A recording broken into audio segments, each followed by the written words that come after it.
السلام علیکم ورحمۃ اللہ وبرکاتہ۔ قابل قدر سامعین گرامی، رمضان کے مہینے میں روزے ہر بالغ مرد عورت پر فرض ہیں، یہ مسئلہ تو ہم کو معلوم ہے اور الحمدللہ ہم روزے رکھ بھی رہے ہیں، لیکن بہت سے لوگ بہت زیادہ بیمار ہوتے ہیں یا بہت معذور ہوتے ہیں یا بہت بوڑھے ہوتے ہیں، بہت ساری عورتیں ہوتی ہیں یا مرد ہوتے ہیں جو روزہ نہیں رکھ پاتے۔ ڈاکٹر نے سختی سے منع کیا ہے یا ان کو تجربہ ہے کہ اگر روزہ رکھیں گے تو شدید بیمار ہو جائیں گے، بیماری بڑھ جائے گی وغیرہ وغیرہ۔ تو ایسے لوگ کیا کریں؟ ان کے لیے فدیے کا کیا حکم ہے؟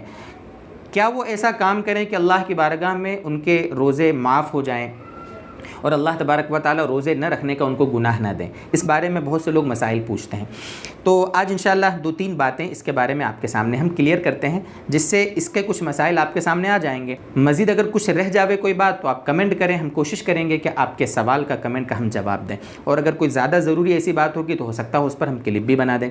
یہاں پر سب سے پہلی چیز تو یہ سمجھیں کہ اگر کوئی رمضان کے مہینے میں، جیسے ابھی گرمی کے موسم میں رمضان کا مہینہ چل رہا ہے، اگر کوئی گرمی کے موسم میں گرمی کی وجہ سے کوئی بوڑھا یا بیمار وغیرہ روزے نہیں رکھ پاتا، تو اگر ابھی نہیں رکھ پاتا تو ٹھیک ہے، بعد میں سردی کے دنوں میں ان روزوں کی قضا کرنا اس پر فرض ہے، ٹھیک ہے۔ اگر سردی کے دنوں میں جہاں چھوٹے دن ہوتے ہیں، راتیں لمبی ہوتی ہے، بھوک پیاس کا زیادہ احساس نہیں ہوتا، جلدی سے روزہ پورا ہو جاوے گا، تو کوشش کریں کہ سردی کے دنوں میں ان روزوں کی قضا کریں۔ سب سے پہلا درجہ تو یہ ہے۔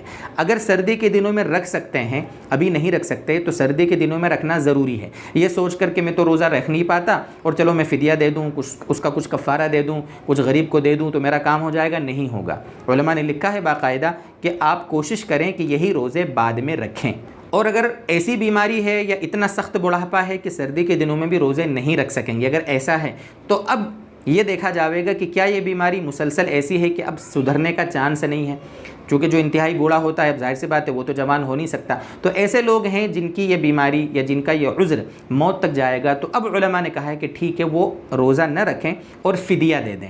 فدیہ کتنا دیں؟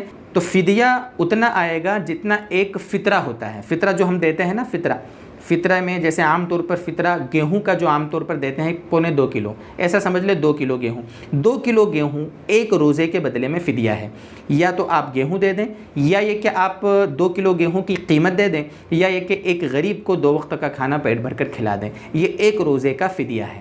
اس حساب سے آپ اگر پورے مہینے کے آپ نے روزے نہیں رکھے تو اس کے فدیے 30 فدیے بن جاویں گے، ٹھیک ہے۔ اس طریقے سے آپ 30 روزے کے، اور اگر 29 کا مہینہ ہو تو 29 روزے کے 29 فدیے آپ غریبوں کو تقسیم کر دیں۔ یہ تو اس شخص کا مسئلہ ہے جو انسان حیات ہے اور اپنی زندگی میں وہ اپنا فدیہ دے رہا ہے۔ کبھی کبھی ایسا ہوتا ہے کہ ہمارے کوئی رشتہ داروں میں کوئی بیمار ہوتا ہے، کوئی بوڑھی اماں ہوتی ہے، کوئی ہمارے بوڑھے نانا دادا وغیرہ ابا کچھ ایسے ہوتے ہیں کہ جو بیچارے بیمار تھے اور ان کے ذمہ روزے تھے اور وہ انتقال کر گئے، ٹھیک ہے۔